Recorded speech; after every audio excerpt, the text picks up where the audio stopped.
Hello everyone. आप सभी लोगों का परीक्षा मंथन के इस ऑनलाइन प्लेटफॉर्म में स्वागत है। मैं हूं अर्चना पांडे और आज हम लोग कवर करने वाले हैं 15 से 31 जनवरी के करंट अफेयर्स को। ठीक है, इसके फर्स्ट हाफ के जो करंट अफेयर्स हैं 1 से 14 जनवरी के, वो हमने ऑलरेडी प्लेटफॉर्म पे कवर कर दिया है। तो देखिए, जनवरी मंथ के करंट अफेयर्स यहाँ से आपके पूरे इंक्लूसिव तरीके से कवर कर दिए जा रहे हैं। ठीक है, अब ये जो करंट अफेयर्स जो प्रोवाइड किया जा रहा है, ये आपके एग्जाम को ध्यान में रखते हुए कोई भी चीज यहाँ पे पूरी कोशिश की जा रही है कि कुछ भी यहाँ से ना छूटे। आपका जो भी एग्जाम में आता है पूरे पैटर्न को फॉलो किया जा रहा है और साथ में ये भी प्रयास है कि आप जो करंट अफेयर अभी पढ़ रहे हैं ऑन द स्पॉट उसी समय उसको याद कर लें, उसको समझ लें। ठीक है, आगे बढ़ते हैं। तो देखिए, इसमें हम देखेंगे कि सारे टॉपिक्स को वन बाय वन करके किस तरीके से हमें कवर करना है, उसका इंडेक्स दिया हुआ है। पहला टॉपिक हमारा है इंडिया जस्टिस रिपोर्ट 2020। ठीक है, तो इंडिया जस्टिस रिपोर्ट में जो हमारे स्टेट्स हैं उनकी क्या कंडीशन है, कुछ स्तंभ हैं। ठीक है, उन्हीं स्तंभों के आधार पर ये जस्टिस रिपोर्ट बनाई गई है। तो वो जो है हम समझेंगे क्या स्तंभ है। ठीक है, और कौन सा स्टेट अग्रणी है, कौन सा स्टेट सबसे पीछे है, तो इन सारी चीजों को समझेंगे। अगर हम अपने सिलेबस की बात करें तो ये जीएस पेपर टू के नॉन गवर्नमेंटल ऑर्गेनाइजेशंस और जुडिशरी वाला जो पार्ट है वहां से जो है ये रिलेट करता है। दूसरा टॉपिक हमारा है कला उत्सव 2020। अब देखिए, कला उत्सव को सेलिब्रेट करने का क्या महत्व है। ये वार्षिक एनुअली हर ईयर जो है इसको सेलिब्रेट किया जाता है। मिनिस्ट्री कौन सी इन्वॉल्व है इसमें, ये सारी चीजें हम समझेंगे। अगर हम एग्जाम की बात करें तो ये आपका GS paper to education government policy intervention. ठीक है, यहां से जो है ये चीज आपकी कवर होगी। नेक्स्ट हमारा टॉपिक है वैश्विक जलवायु जोखिम सूचकांक 2021, ग्लोबल क्लाइमेट रिस्क इंडेक्स 2021। ठीक है, अब देखिए, वैश्विक जलवायु सूचकांक है, इसको भी जो है इन्होंने शॉर्ट टर्म, ठीक है, मीडियम टर्म और लॉन्ग टर्म में डिवाइड किया है। यानी कि जो जोखिम है, जोखिम जलवायु का किस तरीके से शॉर्ट टर्म में क्या इफेक्ट करेगा ह्यूमन बीइंग को, मीडियम टर्म में क्या इफेक्ट होगा और लॉन्ग टर्म में क्या इफेक्ट होगा, ये हम कवर करेंगे। अगर हम सिलेबस को देखें तो ये जो हमारा है conservation of environment government policies and intervention, ये वाले टॉपिक को कवर करेगा। नेक्स्ट जो हमारा है भ्रष्टाचार बोध सूचकांक 2020। ठीक है, भ्रष्टाचार की क्या स्थिति है, इंडिया में और विश्व में कौन सबसे टॉप पे है और कौन निचले पायदान पे है, उसको हम समझेंगे। ठीक है, तो करप्शन परसेप्शन इंडेक्स ये भी आपका जीएस जीएस पेपर टू, ठीक है, GS paper to transparency and accountability, ठीक है, इससे जो है कवर किया जाएगा। नेक्स्ट हमारा टॉपिक है जो है भारत ने वैश्विक ऊर्जा सुरक्षा के लिए किससे, इंटरनेशनल एनर्जी एजेंसी के साथ समझौता किया है। ठीक है, किसके लिए, ऊर्जा सुरक्षा के लिए। ठीक है, तो ये जो है इसको हम कवर करेंगे। ठीक है, ये आपका जीएस पेपर थ्री आपका टॉपिक होगा एनर्जी, एनर्जी मिनरल्स यानी कि खनिज, खनिज और ऊर्जा संसाधन का संरक्षण, खनिज और ऊर्जा संसाधन का संरक्षण। ठीक है, तो ये वाले टॉपिक को कवर करेगा। नेक्स्ट हमारा टॉपिक होगा न्यू स्टार्ट संधि। ठीक है, न्यू स्टार्ट संधि, तो ये जो है आपका GS paper two international organisation वगैरह है उस पर कवर कर दिया जाएगा। ठीक है, फिर हम कवर करेंगे पद्म पुरस्कार 2021 और नेक्स्ट हमारा टॉपिक होगा भारत सरकार जो लॉन्च करेगी startup India seed fund scheme. देखिए, स्टार्टअप इंडिया के बारे में आपने बहुत सुना होगा। सीड फंड स्कीम क्या है, एक नया इनिशिएटिव लिया गया है, किसके लिए इंपॉर्टेंट है, कैसा रेलिवेंट है, ये सारी चीजों को हम कवर करेंगे। तो ये जो हमारा सीड फंड स्कीम होगा, startup India seed fund scheme, ये GS paper three GS paper three में कौन से टॉपिक है, पूंजी बाजार, ठीक है, पूंजी बाजार योजना, योजना केंद्र प्रायोजित योजना, पूंजी बाजार योजना और केंद्र प्रायोजित योजना, यहाँ से जो है इसको कवर किया जा रहा है। नेक्स्ट हमारा टॉपिक है ओपन स्काई संधि। ठीक है, ओपन स्काई संधि, इसको हम समझेंगे। तो ये ओपन स्काई संधि जो है ये जो जीएस पेपर टू, ठीक है, जीएस पेपर टू अंतरराष्ट्रीय संधि, समझौता और वैश्विक समूह। ठीक है, यहाँ से ये चीज कब आप रिलेट कर सकते हैं। नेक्स्ट हमारा जो लास्ट टॉपिक है वो है अनुकूलन अंतराल रिपोर्ट 2020, एडॉप्शन गैप रिपोर्ट 2020। देखिए, ये जो है आपका जीएस थ्री, ठीक है, जीएस थ्री, इसमें क्लाइमेट चेंज है। ठीक है, क्लाइमेट चेंज है, ठीक है, यानी कि जलवायु परिवर्तन, पर्यावरण, पर्यावरण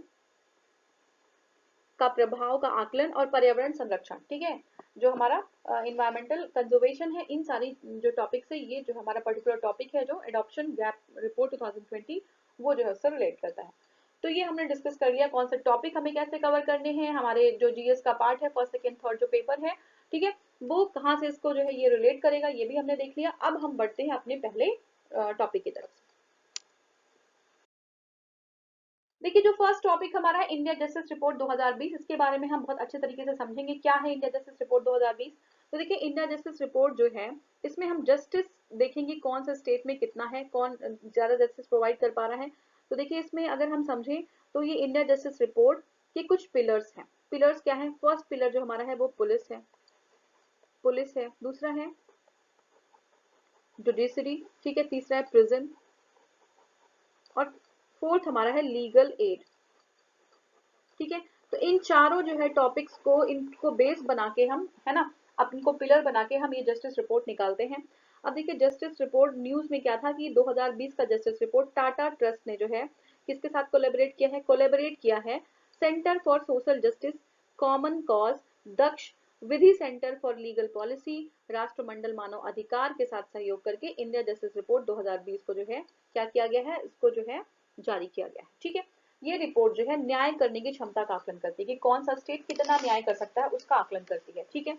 अब देखिए इसमें डिवाइड किया गया है, हमारे यहाँ स्टेट्स हैं उनको दो कैटेगरीज में डिवाइड किया गया है। एक तो है आपका ऐसे स्टेट्स जो 1 करोड़ पॉपुलेशन से ज्यादा इनकी पॉपुलेशन है, ऐसे जो मीडियम और लार्ज साइज के 18 स्टेट्स को बनाया गया है, और स्मॉल साइज के स्टेट्स जो हैं वो 7 स्टेट हैं, ठीक है। लार्ज साइज के जो 18 स्टेट है इसमें महाराष्ट्र टॉप पे है, और महाराष्ट्र सेकेंड टाइम जो है टॉप पे है, ठीक है।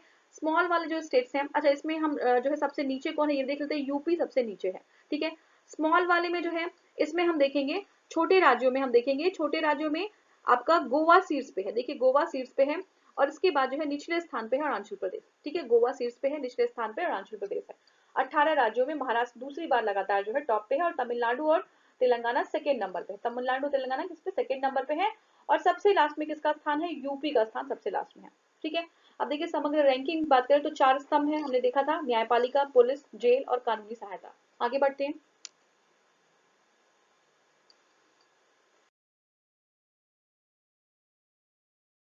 तो ये है आपका इंडिया जस्टिस रिपोर्ट, एक बार रिव्यू कर लीजिए। 18 स्टेट्स को मीडियम और लार्ज में डिवाइड किया गया है, 7 जो है स्मॉल स्टेट्स हैं, ठीक है। बड़े स्टेट्स में महाराष्ट्र को प्रथम स्थान है, ठीक है। तेलंगाना और तमिलनाडु को सेकेंड स्थान है, ठीक है। तमिलनाडु को आपका सेकेंड स्थान मिला है। उसके बाद यूपी जो है आपका, यूपी जो है निचले पायदान पे, सबसे नीचे है, ठीक है, निचले पायदान पे है, ठीक है। इसके बाद हम अगर देखें तो 7 जो हमारे स्मॉल स्टेट्स हैं उसमें जो है टॉप पे गोवा है, ठीक है, गोवा। और सबसे लोवेस्ट जो आपका है पायदान पे वो है अरुणाचल प्रदेश, ठीक है, अरुणाचल प्रदेश। तो ये चीजें आप ध्यान रखेंगे, ठीक है। आगे बढ़ते हैं। अब देखिए पुलिस बल की बात करें, हमने 4 स्तंभ की बात की थी, पहला हम अगर पुलिस बल की बात करें तो जो बिहार हमारा स्टेट है वो सबसे अच्छा काम कर रहा है। 25.3% महिलाएं जो है वो रोजगार पुलिस में उनको मिल रहा है, और ये जो है 25 राज्यों में शीर्ष स्थान पे बिहार है, ठीक है। पुलिस बल में 20% से अधिक महिलाओं की भागीदारी का यह एकमात्र राज्य है आपका बिहार, ठीक है। लेकिन यहाँ पे एक छोटी सी प्रॉब्लम हो गई है, क्या है कि 6.1% महिलाएं जो है ये जो है अधिकारी श्रेणी में, अधिकारी श्रेणी में यहाँ पे जो महिलाओं की का जो संख्या है, संख्या बल है वो कम है। बाकी अगर हम बात करें रोजगार की बात करें महिलाओं की, तो ये सबसे ज्यादा बिहार देता है 25 जो आपका 25.3% 25 राज्यों में, ठीक है। हम तमिलनाडु की बात करें तो जो अधिकारी है, महिला अधिकारी है तमिलनाडु में, उनकी संख्या सबसे ज्यादा है कि 24.8% है, और तमिलनाडु के बाद ही मिजोरम है 20.1%, ठीक है। अब हमने पुलिस की बात कर ली, पहला स्तंभ हमने कवर कर लिया। दूसरा स्तंभ हमारा न्यायपालिका है, ठीक है। न्यायपालिका में महिला का क्या अनुपात है वो हम देखेंगे। तो देखिए अब कुल मिलाकर देश भर में उच्च न्यायालय में केवल 29% विमेन्स हैं, ठीक है। तो जो हमारा उच्च हाई कोर्ट है इसमें सिर्फ 29% विमेन है, हमारी भागीदारी कितनी है? 50%, ठीक है। और यहाँ पे भागीदारी कितनी है? सिर्फ 29%। तो ये जो है यहाँ पे कैसे काम चलेगा? तो ये जो है थोड़ा सा प्रॉब्लम है। अब देखिए सिक्किम को छोड़कर किसी भी राज्य में 20% से अधिक न्यायाधीश नहीं है, ठीक है। महिला न्यायाधीश की बात कर रहे हैं, 20% से अधिक महिला न्यायाधीश सिक्किम राज्य को छोड़कर और कहीं भी नहीं है। अगर हम इन 4 राज्यों की बात करें, बहुत ही ज्यादा सिचुएशन यहाँ पे एडवर्स है। देखिए बिहार, उत्तराखंड, त्रिपुरा, मेघालय, यहाँ पे जो है कोई भी महिला न्यायाधीश नहीं है, ठीक है, कोई भी महिला न्यायाधीश यहाँ पे नहीं है। तो ये दूसरा स्तंभ है। थर्ड स्तंभ जो हमारा सामाजिक न्याय है उसकी बात करें तो कर्नाटका एक राज्य। अब सामाजिक न्याय की बात करेंगे तो ऑब्वियसली हम एससी की बात करेंगे, ठीक है, एसटी की बात करेंगे, ओबीसी की बात करेंगे। तो कर्नाटक राज्य जो है वो एक ऐसा राज्य है जहाँ पे अधिकारी कैडर और पुलिस बल दोनों के लिए, एससी, एसटी और ओबीसी, किसके लिए, अधिकारी कैडर और पुलिस बल दोनों के लिए, एससी, एसटी और ओबीसी में अपना कोटा पूरा करता है। कौन है, कर्नाटक है, ठीक है। छत्तीसगढ़ एकमात्र राज्य है जो पुलिस बल की विविध आवश्यकताओं को पूरा करता है। तो ये हमारा जो है, आगे देखते हैं। अब देखिए, ये हमने चारों स्तंभ को देख लिया, कहाँ पे क्या सिचुएशन है वो हमने देख लिया। आपको उम्मीद है कि आपको याद हो चुका होगा, नहीं हुआ तो एक बार फिर से इसको जाके रिव्यू कर लीजिए पीछे जाके, ताकि आपको बार बार रोम अराउंड ना करना पड़े कि इसी के पीछे आप घूमते रहे हैं, ठीक है ना। ये चीज आप यहीं पे तुरंत एग्जैक्टली यहीं पे समझिए, इसको याद करिए। वित्त का अभाव की बात करें तो देखिए, पिछले 25 वर्षों में केंद्र के द्वारा 19-20 में 1.5 करोड़ लोगों को प्रति व्यक्ति 1.05 यानी कि 1 रुपए से थोड़ा सा ज्यादा है, 1.05 रुपए की कानूनी सहायता है। और कितना कम है, मतलब इतने में कहाँ कानूनी सहायता आपको मिल जाएगी, ठीक है। तो इतना सहायता जो है जो है केंद्र सरकार ने किया है। तो ये कम ही नहीं, बहुत ही ज्यादा कम है, ठीक है। देखिए, अब हम जो है एक बहुत ही फेमस चीज की बात करेंगे, अंडर ट्रायल मामलों की बात करेंगे। बहुत ज्यादा न्यूज में रहता है, आप किसी भी जो है, आप कोई भी न्यूज़पेपर उठा के देख लीजिए, तो चाहे हिंदी हो चाहे इंग्लिश हो, आप जो है उसमें एडिटोरियल पढ़ेंगे तो उसमें अंडर ट्रायल मामलों की बात हमेशा जो है रिवीजन पे ये चीज रहती है, ठीक है। क्या इशू है, देखिए, लगभग हमारे जो कैदी हैं, 2/3 कैदी, 2/3 जो हमारे जो प्रिजनर्स हैं, वो क्या है, वो दोष सिद्ध के लिए विचाराधीन है। अभी वो गिल्टी है कि नहीं है, वो विचाराधीन है और वो कैद में है, ठीक है। अभी उनकी गिल्टी प्रूव नहीं हुई, लेकिन वो जेल में है। क्यों नहीं प्रूव हुई है, भाई उनको मुकदमे के लिए प्रतीक्षा करनी जो पड़ रही है। अब वो क्या है, उनकी पूरी जिंदगी जो है वो 15-20 साल तो उसी में जो प्रतीक्षा में लगा दे रहे हैं। आप कोई इंसान जो अपना 10 साल, जो इम्पोर्टेंट 10 years होते हैं लाइफ के, वो सिर्फ जो है इसी वेटिंग में लगा दे रहा है कि हमारा मुकदमा चलाया जाए, हमको प्रूफ किया जाए कि हम गलत हैं या सही हैं, उसी में गुजर जा रहा है। तो अगर आपको गलत गलत सिद्ध हुए तब तो ठीक है, आप जेल में रहेंगे।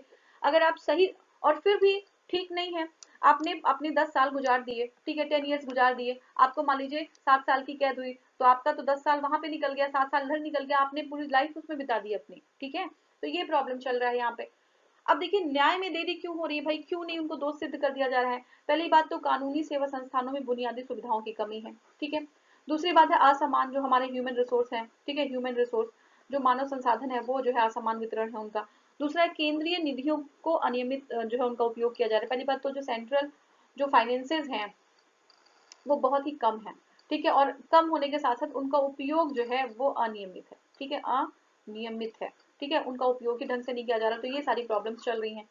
नेक्स्ट क्या हमारा क्या है, न्यायपालिका पर बोझ आदि कारण जो है लोक अदालतों को प्रभावित करते हैं। यानी कि जो न्यायपालिका से बहुत ज्यादा बर्डन है, बहुत सारे केसेस हैं। तो बर्डन क्यों है भाई, पॉपुलेशन इतनी ज्यादा है तो आपको उस हिसाब से सुविधा भी प्रोवाइड करनी चाहिए, है ना। फास्ट ट्रैक स्पीडी ट्रायल कराइए केसेस का और उसको निपटाइए।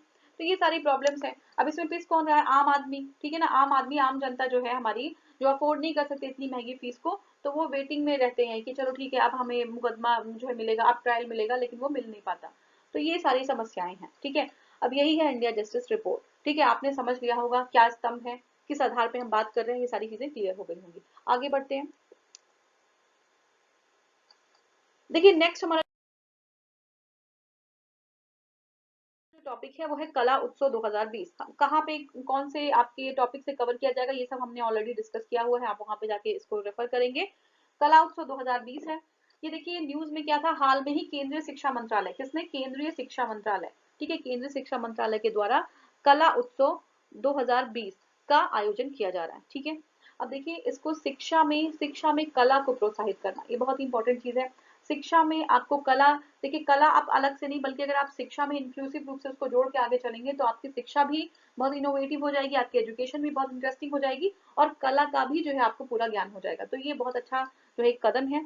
दूसरा है जो कला उत्सव है, शिक्षा में कला के क्षेत्र को बढ़ावा देने के लिए किसने किया है, केंद्रीय शिक्षा मंत्रालय ने आयोजित किया। किसने, केंद्रीय शिक्षा मंत्रालय का पहल है ये, ठीक है।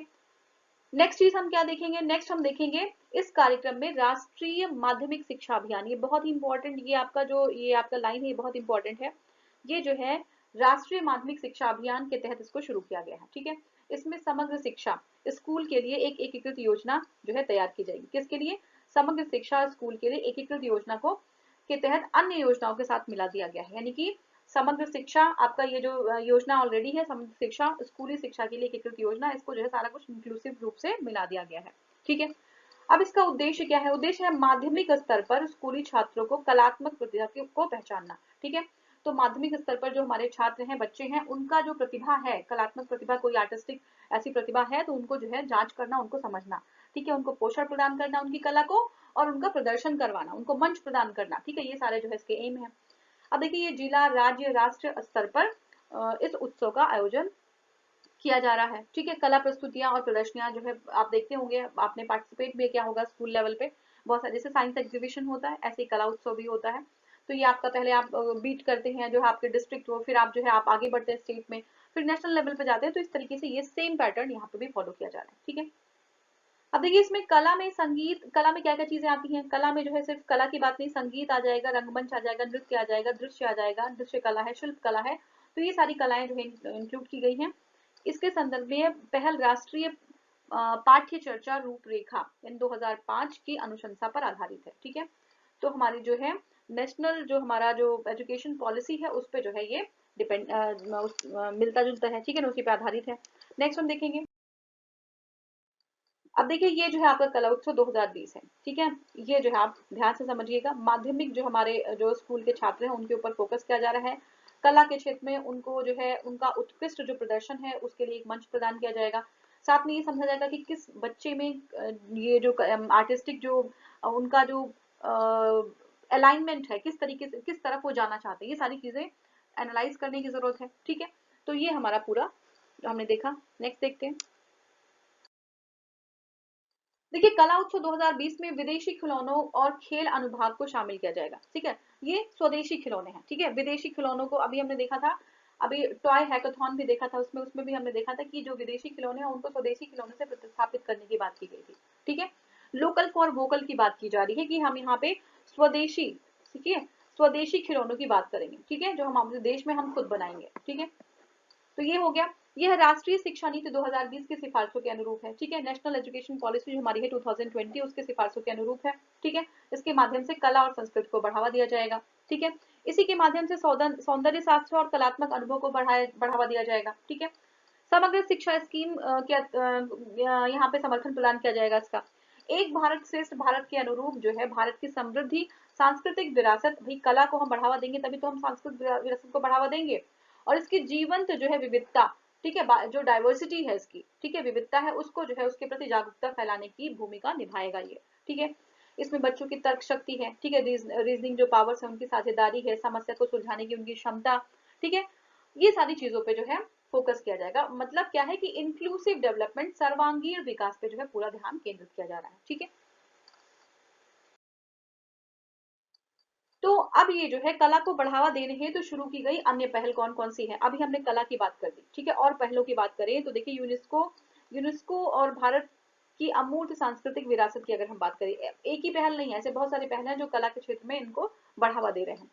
अब हम अमूर्त सांस्कृतिक विरासत की बात करें तो यूनेस्को द्वारा मान्यता प्राप्त अमूर्त सांस्कृतिक विरासतों की सूची में कौन कौन शामिल है? जैसे वैदिक जप परंपरा है, रामलीला, रामायण की पारंपरिक जो है प्रदर्शन है, ठीक है, कुटियाट्टम, ठीक है, रामन, गढ़वाल हिमालय के धार्मिक त्योहार, ठीक है, और ये सारी चीजें, छऊ नृत्य है, कालबेलिया नृत्य है, कालबेलिया आपने इसको सर्प नृत्य भी बोला जाता है, ब्लैक कलर का कपड़ा पहन के, ये राजस्थान का नृत्य है। ठीक है, आपने देखा भी होगा। तो ये हमारे फोक डांस है। ठीक है, इसी तरीके से देखिए, कुंभ मेला है, नवरोज है, ठीक है, ये आपका पंजाब के थिएटरों द्वारा बनाए जाने वाले पीतल और तांबे के बर्तन, ठीक है, मणिपुर का संकीर्तन, ठीक है, पारंपरिक गायन, नगाड़े और नृत्य, ठीक है, जम्मू कश्मीर में बौद्ध प्रविध ग्रंथों का पाठ, ये सारी चीजें जो है हमारी, ठीक है, लद्दाख जो है बौद्ध जप जो है, ठीक है, ये सारी चीजें इंपॉर्टेंट है। अभी लद्दाख का बौद्ध जप, ये बहुत ही यूनिक चीज है, आप इसको जब कभी आप इंटरनेट पे सर्च करके देख सकते हैं। बहुत ही यूनिक तरीके से ये लोग जो है अपना जप करते हैं, तो ये सारी चीजें आप देखेंगे, चैंटिंग होती है इनकी। ठीक है, ये यूनेस्को में शामिल किया गया है, इंडिया की ये धरोहर है। ठीक है, आगे समझते हैं। अब देखिए, ये टॉपिक हमने कवर किया। थर्ड जो हमारा टॉपिक है, नेक्स्ट जो टॉपिक है वो है ग्लोबल क्लाइमेट रिस्क इंडेक्स 2021, वैश्विक जलवायु जोखिम सूचकांक। क्या है ये? तो देखिए, न्यूज में था कि वैश्विक जलवायु जोखिम सूचकांक 2021 के अनुसार 2019 में जलवायु परिवर्तन से सबसे अधिक प्रभावित देश में भारत जो है वो 7वें स्थान पे है। ये न्यूज है हमारा कि भारत 7वें स्थान पे है। ठीक है, अब देखिए, वैश्विक जलवायु जोखिम सूचकांक के बारे में समझेंगे तो ये जो वैश्विक जलवायु सूचकांक है, ये जर्मन के बॉन में, ठीक है, कहाँ पे? जर्मन के बॉन में स्थित गैर सरकारी संगठन द्वारा जारी किया जाता है। ठीक है, कौन जारी करता है? गैर सरकारी संगठन जारी करता है ये वैश्विक ग्लोबल सूचकांक। ठीक है, अब देखिए ये वार्षिक रूप से प्रकाशित होता है और मौसम से संबंधित घटनाएं जैसे तूफान हो गया, बाढ़ हो गया, है ना, ताप लहरें हो गई, ठीक है, इन सारी चीजों के प्रभाव को कम करने के लिए देश की क्षमताओं का विश्लेषण किया जाता है कि कौन सी देश का कितना क्षमता है कि इसको इससे डील कर सकते हैं। अब देखिए इसके अंतर्गत घातक मानवीय प्रभाव, ये जो अब आपका देखिए जो हमारा ये क्लाइमेट जो रिस्क है, उस भाई रिस्क जब पड़ रहा है तो उसका प्रभाव किस पे पड़ेगा? ह्यूमन बींग्स पे पड़ेगा, एनिमल्स पे पड़ेगा। तो इनका जो है मानवीय प्रभाव क्या हो सकता है, इसका आर्थिक नुकसान कितना हो सकता है, इसी का विश्लेषण किया जाता है। ठीक है, अब देखिए 2021 की बात करेंगे, उससे संबंधित जो तथ्य हैं, जो आपके फैक्ट्स हैं, उसको हम देखेंगे। अब इस बार जो वैश्विक सूचकांक की बात करें तो ये 16वां इसका अंक था, 16th जो है टाइम ये क्या किया, प्रकाशित किया गया। ठीक है, 2021 का। अब 2019 में सबसे अधिक प्रभावित देश, ठीक है, में मोजाम्बिक, जिम्बाब्वे और बहामास रहे। ठीक है, मोजाम्बिक, जिम्बाब्वे और बहामास। ठीक है, याद रखिएगा सबसे अधिक प्रभावित जो देश क्षेत्र थे वो मोजाम्बिक, जिम्बाब्वे और बहामास थे 2019 में। जबकि 2000 से 2019 के यानी कि पूरा एक दशक की अगर बात करें तो सबसे ज्यादा किसको प्रभाव हुआ, प्रभाव पड़ा, ये ग्लोबल जो रिस्क है, क्लाइमेट रिस्क, ये प्लोटोरिको, म्यांमार और हैती को। ठीक है, प्लोटोरिको, म्यांमार और हैती को। याद रखिएगा, देखिए हम सिर्फ एक साल की बात कर रहे हैं, 19 की बात करें तो मोजाम्बिक, जिम्बाब्वे और बहामास थे, लेकिन एक दशक की बात करें तो प्लोटोरिको, म्यांमार और हैती को प्रभावित किया है ये जो हमारा क्लाइमेट है। ठीक है, क्लाइमेट रिस्क है। ठीक है, अब देखिए 2000 और 2019 के बीच एक 1100 से अधिक चरम मौसमी घटनाएं, एक्सट्रीम क्लाइमेटिक जो इवेंट्स हैं वो जो है हुए। ठीक है, इसमें बहुत सारे लोगों की जान चली गई। ठीक है, बहुत सारा जो है हमारा नुकसान हुआ, लगभग $2.56 ट्रिलियन का आर्थिक नुकसान होता है इसमें। ठीक है, आगे देखते हैं।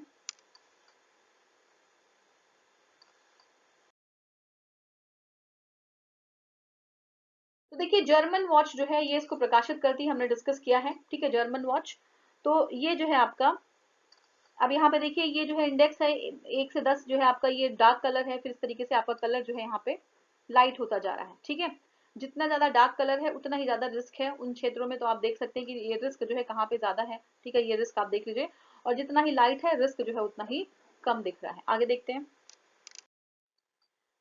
देखिए वैश्विक स्तर पर लगभग 11.8 मिलियन लोग तीव्र मानसून से प्रभावित हुए हैं। ठीक है, इसमें लगभग $10 बिलियन की आर्थिक क्षति का अनुमान भी है। ठीक है, अब 2021 की बात करें तो 2019 में सबसे 10 जो प्रभावित देश थे वो मोजाम्बिक है, जिम्बाब्वे है, बहामास है, जापान है, मलावी है, अफगानिस्तान है, 7वें नंबर पे देखिए भारत है, 7th पे भारत है। ठीक है, साउथ सुडान है, नाइजर है और बोलीविया है आपका। भारत की स्थिति आप याद रखेंगे। आगे देखते हैं। 2020 से 19 यानी कि ये पूरा हम एक दशक की बात करें तो प्लूटोरिको, म्यांमार, सिर्फ प्लूटोरिको आप देखिएगा टॉप पे है जो सबसे ज्यादा प्रभावित है दशक की बात करें अगर 2000 से 2019 तक की। प्लूटोरिको, ठीक है, Myanmar, Haiti, Philippines, Mozambique, Bahamas, Bangladesh, Pakistan, Thailand और नेपाल है, ये 10 देश हैं। आगे बढ़ते हैं। अब देखिए वैश्विक जलवायु जोखिम सूचकांक 2021 में भारत की स्थिति क्या है। तो इसमें भारत जो है किस पे, 7वें स्थान पे है, 7th जो है रैंक है भारत का। सूचकांक 2020 में भारत 5वें स्थान पे था, अभी जो है 2 पायदान का सुधार हुआ है भारत का, तो भारत 7वें जो है स्थान पे अभी पहुंचा हुआ है। ठीक है, 2019 में भारत में मानसून सामान्य अवधि से 1 माह अधिक तक जारी रहा। ठीक है, ये जो हमारा बारिश है, मानसून है, वो 1 मंथ यानी कि 1 मंथ जो है और एक्सटेंड कर रहा था। जून से सितंबर के अंत तक औसत जो औसत है अवधि वो 110% दर्ज किया गया, यानी कि मानसून थोड़ा ज्यादा हमें मिला था इस बार। ठीक है, अब देखिए अधिक वर्षा के कारण जो है बाढ़ आई यहाँ पे हमारे इंडिया में, 1800 लोगों की मृत्यु हो गई और 1.8 मिलियन लोगों को पलायन करना पड़ा बाढ़ की वजह से। ठीक है, इसमें 8 उष्णकटिबंधीय चक्रवात आए जिसमें 6 बहुत गंभीर प्रवृत्ति के थे। तो टोटल जो है उष्णकटिबंधीय चक्रवात जो थे वो 8 थे। ठीक है, इसमें से जो है 6 जो थे वो बहुत ही ज्यादा सीरियस जो है नेचर के थे, बहुत ही गंभीर प्रकृति के थे। ठीक है, अति गंभीर चक्रवात आपने फानी का नाम सुना ही होगा। तो फानी जो है ये अति गंभीर चक्रवात था। ठीक है, इससे 28 मिलियन लोग प्रभावित हुए थे और बांग्लादेश में 90 जो है, यहाँ पे देखिए लोगों को मरने की, जब भी कोई इस तरीके से क्लाइमेटिक इवेंट्स आते हैं, एक्सट्रीम क्लाइमेटिक इवेंट्स आते हैं, तो पहले तो जान की हानि होती ही है, माल की भी हानि होती है, तो जान माल दोनों ही प्रभावित होता है। आगे बढ़ते हैं।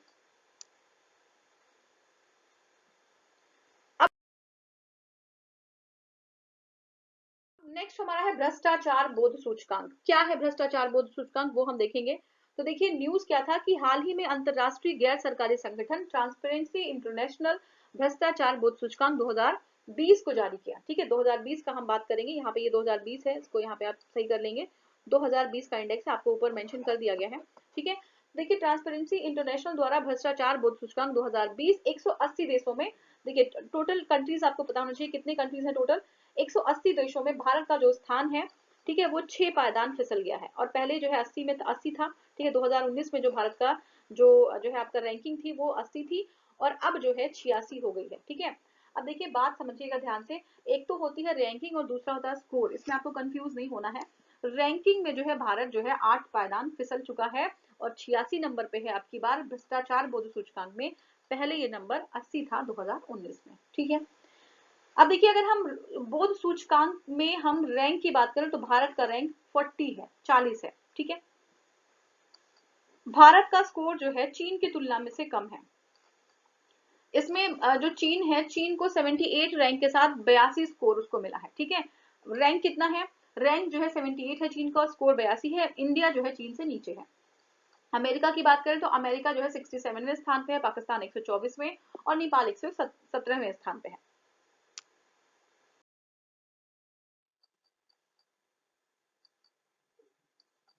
तो देखिए ये करप्शन का कुछ माहौल होता है इंडिया में, अंडर द टेबल जो है लोग जो है रिश्वत लेते हैं। ठीक है, इस तरीके से करप्शन होता है। यहाँ पे देखिए पीछे से यहाँ पे पैसा दिया जा रहा है। तो ये लोग क्या होता है, जो वर्दी वर्दी में होते हैं लोग आगे से पैसा नहीं लेते हैं, वो लोग कहते हैं कि अभी हमको चल के बैकग्राउंड में हमको आप पीछे जाके दे दीजिएगा कि ये चीज है, आप सामने से नहीं कि हमारे ऊपर खतरा है। तो ये सारे लोग जो है अपना पैसा वैसा लेके खुश हो जाते हैं। करप्शन जो है ये लोग मिलकर बढ़ा रहे हैं देश में। ठीक है, तो इस तरीके का माहौल है भारत में।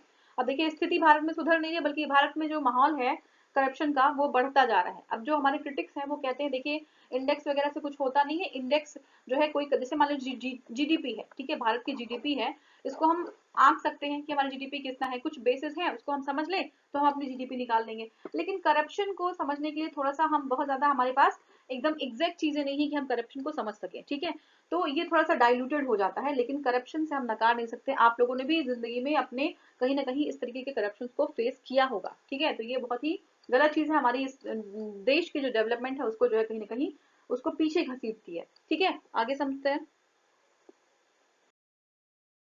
अब देखिए भ्रष्टाचार बोध सूचकांक 2020 में न्यूजीलैंड और डेनमार्क बहुत इंपॉर्टेंट है, न्यूजीलैंड एंड डेनमार्क। ठीक है, न्यूजीलैंड एंड डेनमार्क जो है ये जो है आपका 88वें यानी कि 88वें स्कोर के साथ पहले स्थान पे है। 88 स्कोर के साथ जो है फर्स्ट पे है, कौन है, न्यूजीलैंड। ठीक है, न्यूजीलैंड और डेनमार्क। ठीक है, ये हमारा फर्स्ट स्कोर पे है न्यूजीलैंड डेनमार्क। अगर वही बात करें कि सबसे निचले स्कोर पे कौन है, तो निचले जो है 12 स्कोर के साथ, निचले पायदान पे जो है 12 स्कोर के साथ निचले पायदान पे है Somalia, Somalia and south Sudan. ठीक है, सोमालिया एंड साउथ सुडान सबसे निचले पायदान पे है। सूचकांक में भारत का स्कोर वैश्विक औसत और प्रशांत जो एशिया प्रशांत क्षेत्र है, एशिया पैसिफिक एरिया है, उसमें दोनों में औसत अगर की बात करें तो भारत की औसत जो है दोनों में ही नीचे है, चाहे वर्ल्ड की बात करें चाहे हम एशिया पैसिफिक की बात करें। ठीक है, तो अभी भी जो है भ्रष्टाचार सूचकांक में ओवरऑल भारत बहुत ही काफी पीछे है। ठीक है, ट्रांसपेरेंसी इंटरनेशनल के अकॉर्डिंग अधिकांश देश में अभी भ्रष्टाचार का प्रभावी ढंग से निपटारा जो है नहीं हो पाया। निपटने का, निपटारा की क्या बात करें, निपटने में जो उनकी बेसिक जो नीड्स है वही नहीं है, कि उनका इंफ्रास्ट्रक्चर इस तरीके से नहीं है कि वो जो है भ्रष्टाचार से निपट सके। ठीक है, तो 2019 में 80 स्थान पे था भारत, 18 में जो है 78 पे था, और अभी इतना अभी कितना है 2020 में 21वें स्थान, सॉरी 2000 जो है 20 में ये 86 स्थान पे है। ठीक है, नेक्स्ट देखते हैं। अब देखिए सूचकांक के बारे में समझ लेते हैं, ट्रांसपेरेंसी इंटरनेशनल के बारे में कुछ समझते हैं। 1995 में जो स्थापना किया गया था करप्शन परसेप्शन इंडेक्स का, सार्वजनिक क्षेत्र की भ्रष्टाचार का प्रमुख जो है वैश्विक संकेतक बन गया है प्रेजेंट टाइम में। ये हर वर्ष जो है अपनी रिपोर्ट जारी करता है। अभी जो है प्रेजेंट टाइम में 180 देश 180 कंट्रीज को जो है इंक्लूड किया गया है। अब देखिए इसमें 0 से 100 का पैमाना लिया जाता है। ठीक है, अत्यधिक जो है भ्रष्ट शून्य है, यानी शून्य अगर जो आता है, यानी शून्य और एक के पास जो आता है वो बहुत ज्यादा भ्रष्ट है, और 100 जो है वो भ्रष्टाचार मुक्त है यहाँ पे। ठीक है, तो ये अलग अलग रिपोर्ट में आपको याद करना पड़ेगा, ये अलग अलग रिपोर्ट में अलग अलग होती है। कहीं पे 0 जो है वो बहुत ज्यादा अच्छा माना जाता है कि बहुत ज्यादा अच्छा और क्लीन कंट्री है, और कहीं कहीं पे 0 जो है, यहाँ पे देखिए भ्रष्टाचार सूचकांक की बात करें तो 0 जो है भ्रष्टतम है, और 100 जो है ये जो है आपका बिल्कुल भ्रष्टाचार मुक्त जो है, ठीक है। अब इस सूचकांक के तहत 13 अलग अलग डेटा स्रोतों का उपयोग करने का के आधार पर आकलन किया जाता है। तो कितने जो है डेटा स्रोत है? 13, ठीक है, 13 बेसिस हैं, उनके अकॉर्डिंग जो है ये भ्रष्टाचार सूचकांक निकाला जाता है। आगे बढ़ते हैं।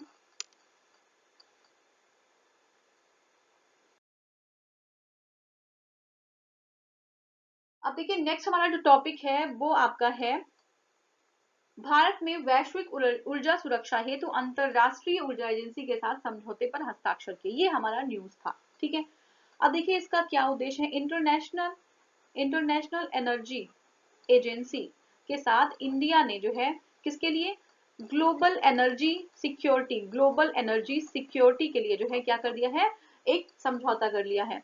अब इसका उद्देश्य क्या है? उद्देश्य पहला तो यह है कि वैश्विक ऊर्जा सुरक्षा, ठीक है। दूसरा है स्थिरता और उसे भरोसेमंद बनाने के लिए आगे कदम बढ़ाना, ठीक है। तो ये हमारा कुछ उद्देश्य है।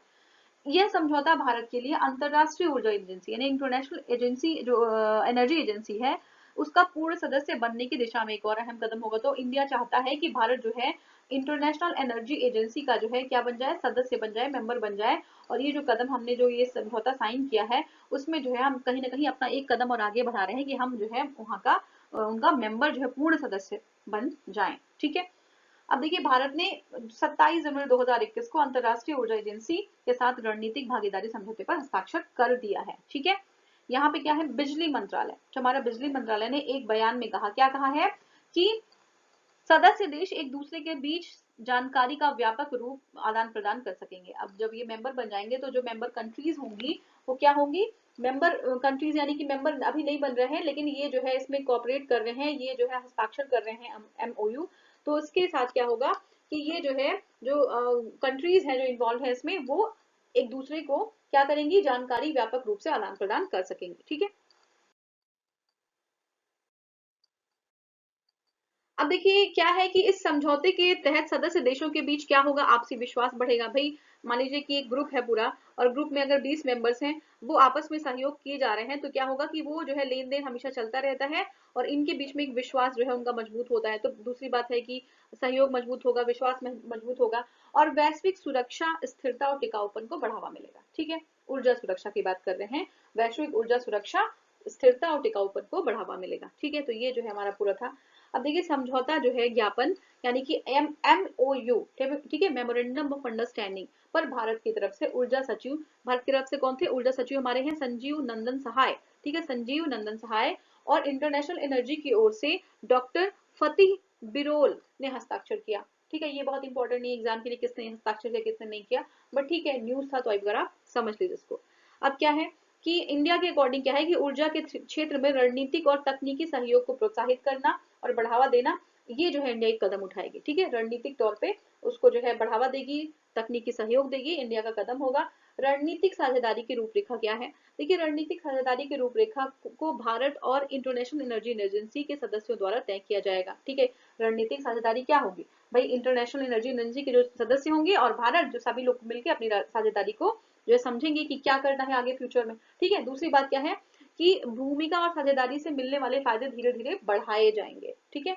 इसके तहत क्या होगा, ऊर्जा संक्रमण कार्यक्रम जैसे ऊर्जा सुरक्षा, ठीक है, स्वच्छ और सतत ऊर्जा, ऊर्जा दक्षता, भारत में पेट्रोलियम भंडारण क्षमता को बढ़ावा देना, ठीक है, भारत में गैस आधारित अर्थव्यवस्था को विस्तार देना, ये सारे काम चलाए जाएंगे। तो ये सारा देखिए हमारे क्लाइमेट पे भी इसका बहुत बड़ा इफेक्ट पड़ेगा। आप लोगों को पता है कि जब हम जो है जैसे देखिए फॉसिल फ्यूल्स वगैरह जब जलाया जाता है या जो है आपका कोल वगैरह, तो उससे बहुत ज्यादा पोल्यूशन होता है। अगर इस में हम अपने आप को मजबूत कर ले एनर्जी के क्षेत्र में तो कहीं ना कहीं हम जो हमारा जो क्लाइमेटिक रिस्क है उसको हम रिड्यूस करने में काफी हद तक हम सफल हो सकते हैं। साथ में हमारी टेक्नोलॉजी इनोवेट हो सकती है, साथ में जो हमारा डेवलपमेंट का काम और तेज बढ़ सकता है। तो इसके बहुत सारे फायदे हो सकते हैं, ठीक है। आगे देखते हैं। अब देखिए इंटरनेशनल एनर्जी एजेंसी के बारे में हम बात करेंगे। तो देखिए इंटरनेशनल एनर्जी एजेंसी अंतरराष्ट्रीय ऊर्जा एजेंसी एक स्वायत्त संगठन है। क्या है, स्वायत्त संगठन है। और इसमें वर्तमान में 30 जो आपके मेंबर्स हैं, 8 सहयोगी देश हैं। तो 30 मेंबर्स हो गए आईईए के और 8 जो है सहयोगी देश हो गए, ठीक है। इंडिया भी मेंबर बनना चाहता है आईईए का, ठीक है। इसकी स्थापना की बात करें तो ये जो है आपका ये 1974 में हुई थी। और ये कब हुई थी, 1973 में जो तेल संकट उत्पन्न हुआ था उसी के बाद जो इसकी स्थापना कर दी गई थी। उद्देश्य क्या है, उद्देश्य की बात करें तो तेल की आपूर्ति में जो बाधाएं हैं उनको दूर करना, जो है सामूहिक प्रक्रिया यानी कि सामूहिक प्रतिक्रिया के समन्वय करना, यानी कि सामूहिक रूप से ये सारी जो हमारी प्रॉब्लम्स हैं, तेल की आपूर्ति को जो है रोकना, ये सारी चीजें जो है, या आपूर्ति तेल की आपूर्ति नहीं करा पाना, ये सब से निपटना जो है इसका मेन एम है। ठीक है, अब देखिए इसमें आई के प्रमुख 4 क्षेत्र कौन कौन से हैं। अब देखिए ऊर्जा सुरक्षा, आर्थिक विश्वास, पर्यावरणीय जागरूकता और विश्व में ऊर्जा के प्रति वचनबद्धता। तो ये सारे जो है इसके 4 प्रमुख क्षेत्र हैं। याद रखिएगा 4 प्रमुख क्षेत्र कौन कौन से हैं। आगे देखते हैं।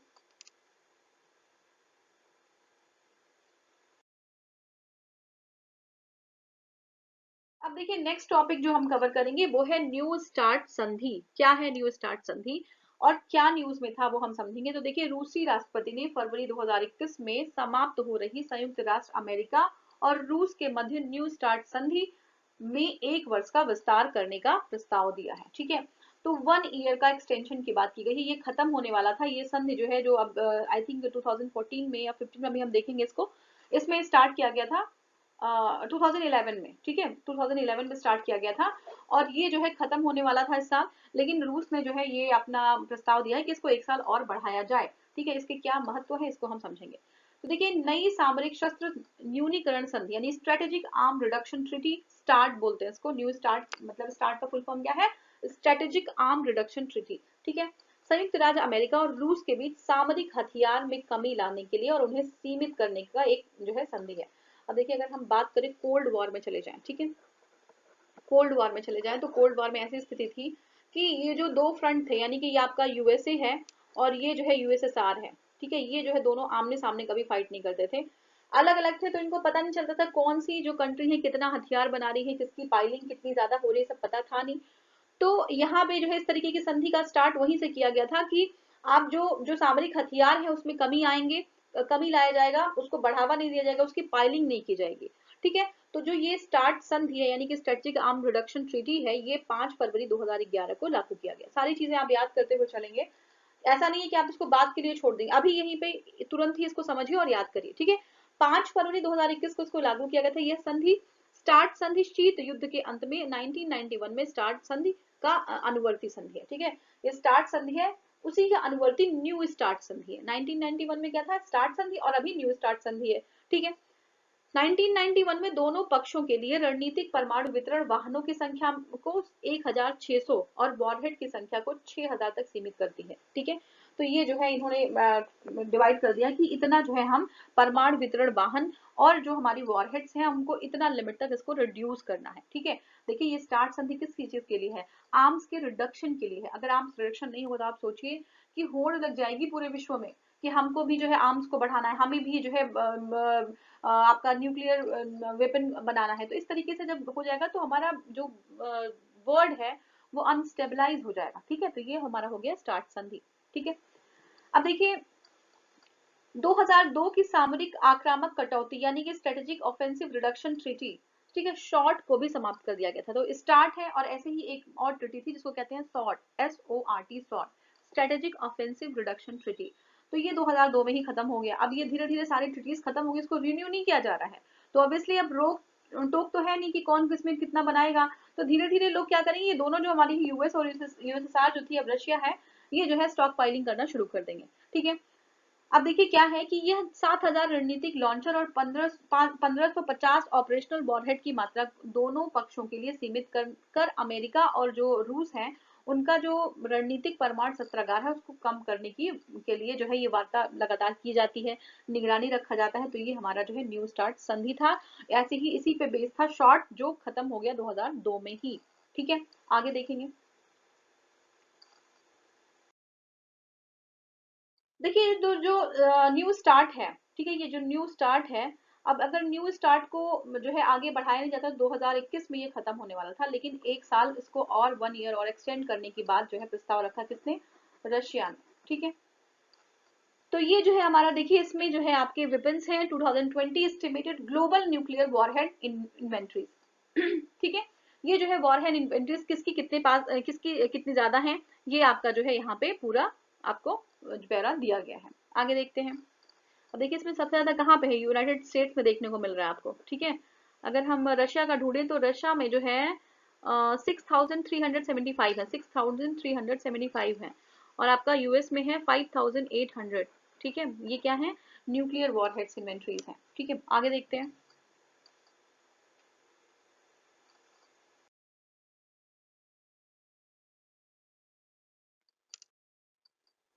अब देखिए, प्रस्ताव की बात करें तो रूस ने इस संधि को लेकर संयुक्त राज्य अमेरिका को उनके निष्क्रिय व्यवहार, ठीक है, इनके जो निष्क्रिय व्यवहार है, यानी कि वो को बहुत इंटरेस्ट नहीं दिखा रहे हैं। आपने देखा होगा लास्ट के कुछ 1-2 सालों में कि जो यूएस है वो धीरे धीरे करके सारे ऑपरेशन को बाइकआउट कर रहा है। ठीक है, तो इस स्टार्ट को लेके भी जो है रूस का चिंता था कि अमेरिका का कोई इंटरेस्ट नहीं है, तो इस तरीके से स्टॉक पाइलिंग बढ़ती जाएगी। 2019 में संयुक्त राज्य अमेरिका ने रूस के साथ जो मध्यम दूरी परमाणु शक्ति intermediate range nuclear force treaty को भी जो है उसको क्या कर दिया, समाप्त कर दिया, उसको निलंबित कर दिया। तो इस तरीके से चिंताएं और गहराती जा रही हैं, क्योंकि जो है आपका यूएस किस चीज में इंटरेस्ट ले नहीं रहा है। और इस तरीके से अगर हम कोई ट्रिटी नहीं करेंगे, कोई संधि नहीं करेंगे, हमें पता नहीं रहेगा आप क्या बना रहे हैं, आप कौन सा वॉरहेड बना रहे हैं, तो कहीं ना कहीं जो है प्रेशर बढ़ता जाएगा। ठीक है, अब देखिए नेक्स्ट हम बात करें मध्यम दूरी परमाणु शक्ति संधि यानी कि INF ट्रीटी के बारे में। ठीक है, intermediate range nuclear force treaty क्या है, इसको हम एक बार समझ लेते हैं। देखिए ये 1987 में ये संधि हुई थी अमेरिका और यूरोप तथा सुदूर जो पूर्व देश हैं उनके बीच में। ठीक है, सुरक्षा सहयोग में मदद करेगा ये। ठीक है, यहाँ पे क्या कहा गया कि 3000 से लेके 300 से लेके 3400, ठीक है, 3400 मील दूर तक मार करने वाली जमीन से छोड़ी जाने वाली क्रूज मिसाइल के निर्माण को प्रतिबंधित करता है। यानी कि 300 से लेकर 3400 तक की जो मिसाइल है उनकी मारक क्षमता अगर इतनी है तो इसको प्रतिबंधित कर देगा जो ये क्रूज मिसाइल होंगे। ठीक है, अब देखिए हम 1987 में अमेरिका के राष्ट्रपति रोनाल्ड रीगन और उनके जो यूएसएसआर के राष्ट्रपति उस टाइम थे मिखाइल गोर्बाचेव, ठीक है, इन्होंने जो है मध्यम दूरी और छोटी दूरी की मारक क्षमता वाली जो मिसाइल है उनका निर्माण नहीं होने के लिए एक संधि की थी।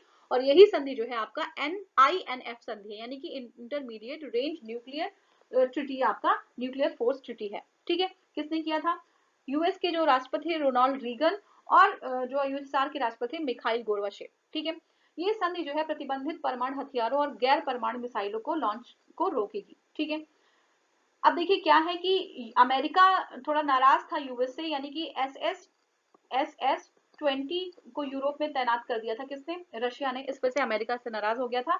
और इसकी रेंज भी अगर हम बात करें SS-20 की रेंज की बात करें तो इसकी रेंज जो है 500 से लेके 5500 तक थी।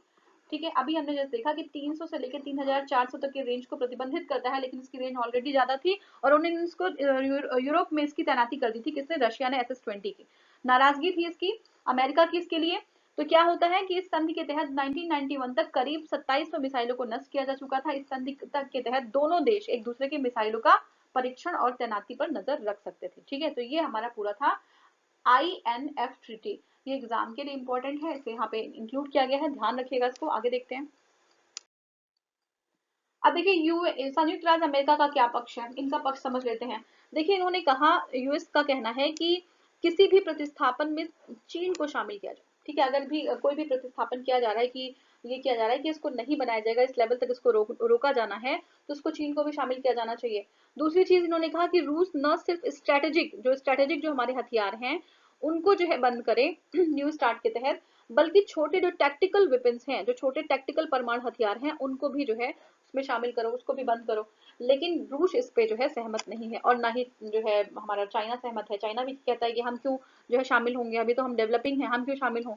ठीक है, तो ये प्रॉब्लम चल रही है। अब आगे की राह क्या हो सकती है, वे फॉरवर्ड हम देखेंगे तो दोनों पक्षों के वार्ताकार अभी भी एक सत्यापन प्रणाली पर कार्य करने और उस एक वॉरहेड एक विस्तृत परिभाषा पर सहमति बनाने की आवश्यकता है कि वॉरहेड क्या है, उसके जो है एक जो है डिटेल्ड आपको इसको डिस्क्राइब किया जाए। ठीक है, तो ये चीज हो सकती है। और यदि इस संधि को विस्तारित या प्रस्तापित नहीं किया जाता है तो दुनिया के दो सबसे बड़े परमाणु जो शक्तियां हैं वो आपस में जो है उनका भिड़ंत हो जाएगा। ठीक है, शस्त्रागार पर कोई प्रतिबंध नहीं हो पाएगा, हमने ऑलरेडी डिस्कस किया है। ठीक है, अमेरिका रूस के संबंधों में एक नया मोड़ आ जाएगा। ठीक है, कहीं ना कहीं हालत फिर से कहीं पुराने तरीके से ना हो जाए, कोल्ड वॉर की सिचुएशन ना बन जाए। ठीक है, तो न्यू स्टार्ट के विस्तार को लेकर प्रस्ताव समय का उपयोग भविष्य में परमाणु मिसाइल हथियारों पर नियंत्रण के लिए द्विपक्षीय वार्ता करते रहने की जरूरत है। ठीक है, इसीलिए जो बहुत सारी मीटिंग्स की जाती हैं, एक देश दूसरे देश में जाता है, वहां से बात करता है, समझता है, तो बाईलैटरल रिलेशन मल्टीलैटरल रिलेशन होना इसीलिए जरूरी है। ठीक है ना। की वार्ता होती रहे, कहीं ऐसा संबंध में स्टिफनेस ना आ जाए। ठीक है, तो ये सारी चीजें थी। आगे देखते हैं।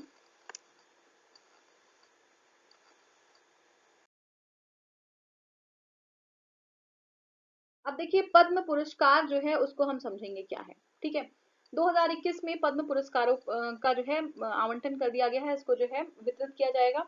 तो पद्म पुरस्कार 2021 से जुड़े प्रमुख जो मुद्दे हैं उसको हम समझेंगे। पहला जो है हम देखते हैं, देखिए इसमें 119 लोगों को पद्म पुरस्कार प्रदान किए जाने की घोषणा की गई। ये बिल्कुल फैक्चुअल चीज है, याद रखिएगा। 119 लोगों को जो है पद्म पुरस्कार प्रदान किया जाएगा। इसमें जो है 7 को पद्म विभूषण, ठीक है, विभूषण, और 10 को पद्म भूषण, ठीक है, और जो है इसमें 102 लोगों को पद्म श्री। ठीक है, तो 119 लोग टोटल हैं। 7 लोगों को क्या मिलेगा, पद्म विभूषण, 10 लोगों को पद्म भूषण और 102 लोगों को पद्मश्री से पुरस्कार जो है का पुरस्कार दिया जाएगा। ठीक है, इसमें जो इंपॉर्टेंट है वो है 29 महिलाएं भी हैं। ठीक है, इसके अलावा ये जो पुरस्कार है इनको विदेशी श्रेणी, ठीक है, एनआरआई जो है, जो पीआईओ है हमारे, ठीक है, ओसीआई है, इनके लिए जो है दिया जा रहा है, विदेशी श्रेणियों में दिया जाएगा। 10 लोगों को शामिल किया गया विदेशी श्रेणी से। ठीक है, 16 लोगों को मरणोपरांत दिया जाएगा। ठीक है, एक व्यक्ति जो ट्रांसजेंडर श्रेणी का है उनको दिया जा रहा है इस बार। तो 2021 में पद्म पुरस्कार में जो बहुत ही इंपॉर्टेंट नाम है वो है पाकिस्तान जो सॉरी जापान के जो पीएम है शिंजो अबे।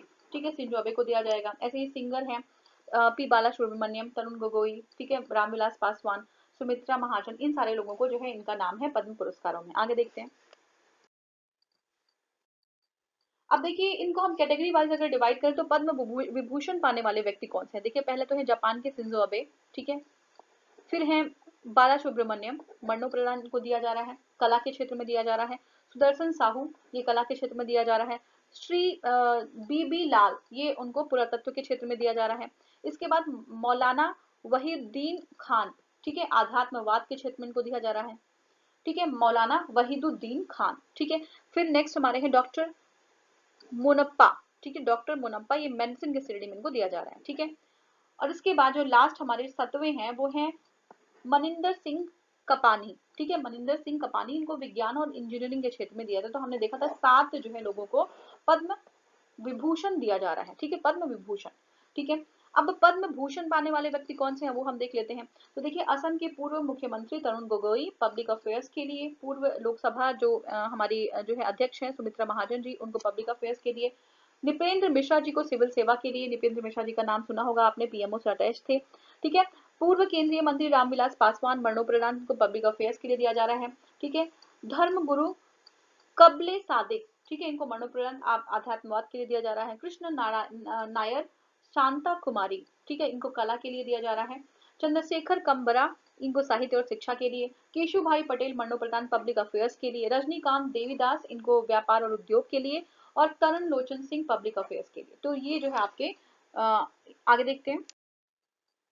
ठीक है, इसमें पद्म पुरस्कार की बात करें अगर तो देश के सर्वोच्च नागरिक पुरस्कारों में से पद्म पुरस्कार एक है। इसमें 3 श्रेणियों में इसको दिया जाता है। 3 आपकी श्रेणियां हैं, पद्म विभूषण, पद्म भूषण और पद्मश्री। ठीक है, ये पुरस्कार विभिन्न विषयों, गतिविधियों के क्षेत्रों, ठीक है, कौन कौन से विषय हैं इनके, जैसे कला हो गया, सामाजिक कार्य है, सार्वजनिक मामले, विज्ञान, इंजीनियरिंग, व्यापार एवं उद्योग, चिकित्सा, साहित्य, शिक्षा, खेल, नागरिक सेवा आदि जो है के लिए प्रदान किया जाता है। ठीक है, अब देखिए पद्म विभूषण जो है असाधारण और विशिष्ट सेवा के लिए, पद्म विभूषण असाधारण और विशिष्ट सेवा के लिए दिया जाता है। पद्म विभूषण उच्च क्रम की विशिष्ट सेवा के लिए दिया जाता है।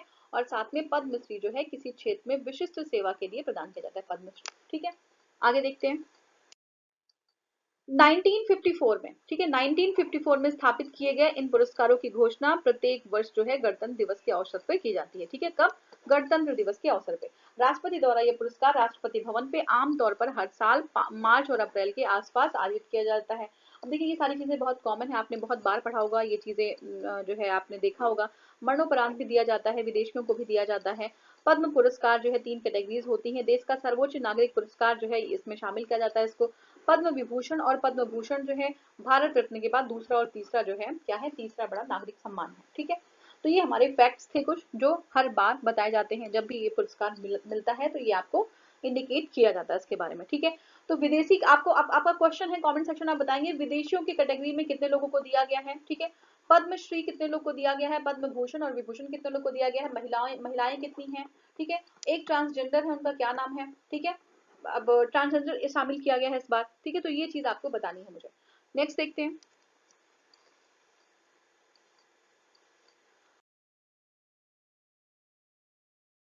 अब देखिए नेक्स्ट हमारा है वैज्ञानिक सामाजिक उत्तरदायित्व, ठीक है। वैज्ञानिक सामाजिक उत्तरदायित्व मतलब साइंटिफिक सोशल रिस्पॉन्सिबिलिटी, SSR नीति क्या है, बहुत इंपॉर्टेंट टॉपिक है ये, ठीक है, न्यूज में है।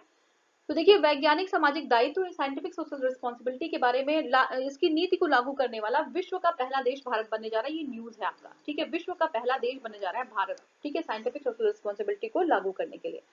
तो ये जो है आपका साइंटिफिक सोशल रिस्पॉन्सिबिलिटी की तर्ज पर जो हमारा कॉर्पोरेट सोशल रिस्पॉन्सिबिलिटी है, CSR, आपने नाम सुना होगा कि जो कंपनीज हैं वो एनवायरमेंट में ऑपरेट करती हैं, वो अपने बिजनेस को ऑपरेट करती हैं, तो उनका दायित्व है कि हमारे समाज के लिए भी वो कुछ दें। तो वो कॉर्पोरेट सोशल रिस्पॉन्सिबिलिटीज के तहत कुछ हिस्सा जो है समाज के भलाई में, उनके डेवलपमेंट के लिए वो लगाती हैं। उसी के तर्ज पे जो है साइंटिफिक सोशल रिस्पॉन्सिबिलिटी की बात की जा रही है, ठीक है। ये विश्व का पहला देश हमारा भारत बन जाएगा इसके लागू होने के बाद। तो विज्ञान को समाज से जोड़ने, बहुत ध्यान से चीजों को समझिएगा, बहुत ज्यादा कुछ ऐसा नहीं है कि बहुत टफ है इसमें कुछ, ठीक है। विज्ञान को क्या करेंगे, समाज से जोड़ा जाएगा, ठीक है। और वैज्ञानिक गतिविधियों को बढ़ावा देने के लिए विज्ञान और प्रौद्योगिकी, साइंस एंड टेक्नोलॉजी आधारित संस्थानों एवं विज्ञान को प्रोत्साहित करने के लिए कदम उठाया जा रहा है, ठीक है। सिंपल है कि साइंस और टेक्नोलॉजी के थ्रू जो हमारा समाज है, जो हमारा जो है जो जनता हमारी है, ठीक है, उनको जो है क्या किया जाएगा, लाभान्वित किया जाएगा, उनके डेवलपमेंट के लिए काम किया जाएगा साइंस और टेक्नोलॉजी की मदद से, ठीक है। SSR की परिभाषा समझ लेते हैं। तो देखिए SSR को विज्ञान और प्रौद्योगिकी के सभी क्षेत्रों में स्वेच्छा से सेवा, पारस्परिक जागरूकता की भावना के साथ समाज में व्यापक स्तर पर हितधारकों तक पहुंच बनाना, उसके लिए ज्ञान, श्रमिकों द्वारा अपने ज्ञान और संसाधन का योगदान करने के लिए एक नैतिक दायित्व को परिभाषित करता है। तो SSR जो है साइंटिफिक सोशल रिस्पॉन्सिबिलिटी क्या है, ये मॉरल ड्यूटी है, ठीक है। क्या है मॉरल ड्यूटी, कि जागरूकता प्रदान करना, ठीक है, जागरूकता पैदा करना, और क्या करना, जो हितधारक हैं उन तक अपनी पहुंच को बढ़ाना, स्वेच्छा से जो है मॉरल रिस्पॉन्सिबिलिटी के तहत इनको जो है उनके अपने दायित्व को, नैतिक दायित्व को पूरा करना, ठीक है। जो हमारा जो सोसाइटी है उसको डेवलप करने में मदद करना। तो ये जो है साइंस और टेक्नोलॉजी का ये कंट्रीब्यूशन होना चाहिए। आगे देखते हैं। अब देखिए उद्देश्य क्या है, उद्देश्य जो हमारा भी हमने देखा कि जो हमारा विज्ञान है और समाज, ठीक है, विज्ञान और समाज के बीच में जो संबंध है उनको और स्ट्रॉन्ग करना, मजबूत करना, विज्ञान और प्रौद्योगिकी परिवेश को जीवंत बनाना, ये जो है उद्देश्य है। वैज्ञानिक समुदाय की अव्यक्त क्षमता का उपयोग करना, ठीक है, जो वैज्ञानिक समुदाय है उनकी जो क्षमता जो अभी व्यक्त नहीं हुई है उनको जो है उनका उपयोग करना, किसके लिए, सोशल डेवलपमेंट के लिए, ठीक है। वैज्ञानिक ज्ञान तक पहुंच को सुनिश्चित करने के लिए एक तंत्र विकसित करना है, ठीक है। सामाजिक आवश्यकताओं को पूरा करने के लिए विज्ञान का जो है सहारा लेना, ठीक है। और क्या है, समस्याओं की पहचान करना और उनका समाधान करने के लिए जो है बढ़ावा देना विज्ञान और टेक्नोलॉजी को, साइंस टेक्नोलॉजी को, ठीक है। संबंधित विभाग की बात करें तो देखिए नई नीति एक प्रारूप विज्ञान और प्रौद्योगिकी विभाग यानी department of science and technology, DST द्वारा सार्वजनिक टिप्पणी के लिए अपनी वेबसाइट पर उपलब्ध कर दिया गया है, कि अगर आप वहां पे जाएंगे उनकी वेबसाइट पे DST के, तो वहां पे जो है टिप्पणी के लिए इसको उपलब्ध कराया गया है, कुछ टाइम के लिए वहां पे रहेगा, आप अपना अपना आपका जो व्यू है वहां पे आप लिख सकते हैं, ठीक है। अब इसका क्रियान्वयन कैसे होगा, देखिए SSR को लागू करने के लिए DST में एक केंद्रीय एजेंसी की स्थापना की जाएगी, अन्य मंत्रालयों को भी SSR को लागू करने के लिए योजना बनाने के लिए प्रोत्साहित किया जाएगा, ठीक है। अब यहाँ पे राष्ट्रीय पोर्टल विकसित किया जाएगा, ठीक है, ताकि वैज्ञानिक जो है हस्तक्षेप की आवश्यकता वाली जो सामाजिक जरूरतें हैं, यानी कि जहां भी जो है वैज्ञानिक हस्तक्षेप की, वैज्ञानिक जो हमारे साइंस एंड टेक्नोलॉजी का इन्वॉल्वमेंट होना चाहिए, वहां पे जो है उसका इन्वॉल्वमेंट किया जाए, ठीक है। तो ये होगा। तो ये हमारा पूरा हमने कवर किया साइंस और टेक्नोलॉजी के बारे में। SSR रिस्पॉन्सिबिलिटी क्या है, साइंस एंड टेक्नोलॉजी की रिस्पॉन्सिबिलिटी क्या है, ये हमने देखा। अब देखिए ये जो नीति है इसका प्रसार क्या है, साइंटिफिक पॉलिसी रेजोल्यूशन 1958, प्रौद्योगिकी नीति वक्तव्य यानी कि टेक्नोलॉजी पॉलिसी जो स्टेटमेंट है 1983, और science and technology policy 2003, science and technology and innovation policy 2013 पे आधारित है, ठीक है। ये जो पूरा मसौदा है साइंस एंड टेक्नोलॉजी रिस्पॉन्सिबिलिटी का, SSR, ये सारे इन नीतियों पे आधारित है, ठीक है। प्रमुख बिंदु क्या है? तो समाज में वैज्ञानिक ज्ञान आदान प्रदान के लिए वैज्ञानिक अथवा ज्ञान कार्यकर्ताओं को उनके व्यक्तिगत स्तर पर प्रति वर्ष कम से कम 10 दिन SSR को समर्पित करना। तो हर साल में, एक साल में 365 दिन में 10 दिन जो है SSR को हमारे सोसाइटी को समर्पित करना होगा उनको डेवलप करने के लिए, ठीक है। अब देखिए, यह आवश्यक बजटीय समर्थन के साथ आउटरीच गतिविधियों के लिए प्रोत्साहन प्रदान करने की आवश्यकता को भी चिन्हित करता है, ठीक है। अब इनका देखिए, जो कार्यकर्ता हैं, जो हमारे वैज्ञानिक हैं, उनका प्रदर्शन कि उन्होंने कितना अच्छा काम किया, 10 दिन जो है किस तरीके से सोसाइटी को डेवलप करने में उन्होंने अपना लगाया है, उसका जो है उसके लिए उनका मूल्यांकन किया जाएगा, उनका निरूपण किया जाएगा और उनको श्रेय दिया जाएगा, उसके लिए उनको अवार्ड वगैरह भी दिया जाएगा, ठीक है। अब देखिए, SSR गतिविधियों और परियोजनाओं को पूरा करने के लिए बाहरी सहायता लेने या जो है उप अनुबंध करने की अनुमति नहीं दी जाएगी। ये जो हमारा गवर्नमेंट, जो हमारे जो लोग हैं, जनता के टैक्स से काम करेंगे, बाहरी सहायता नहीं लिया जाएगा, ताकि उनकी एक रिस्पॉन्सिबिलिटी बनी रहे कि अगर जनता से हम कुछ चीजें ले रहे हैं तो हमें अब समाज को कुछ चीजें वापस भी करनी चाहिए। तो ये पूरा थीम था, ठीक है। आगे बढ़ते हैं। अब देखिए, यही है इसमें, जब अगर करदाताओं के पैसे का उपयोग किया जाएगा तो उनकी एक रिस्पॉन्सिबिलिटी बनेगी, है विज्ञान पर सामाजिक प्रभाव के विषय के लिए भी है, ठीक है। यानी कि जो समाज हमारा है उस पर विज्ञान का क्या प्रभाव है ये हम देखेंगे, ठीक है। समाज के लाभ के लिए विज्ञान के उपयोग की दक्षता को बढ़ावा दिया जाएगा, ठीक है। ये सारा जो है मसौदा है, इस नीति में जो है सारी चीजों को शामिल किया गया है। आगे देखते हैं।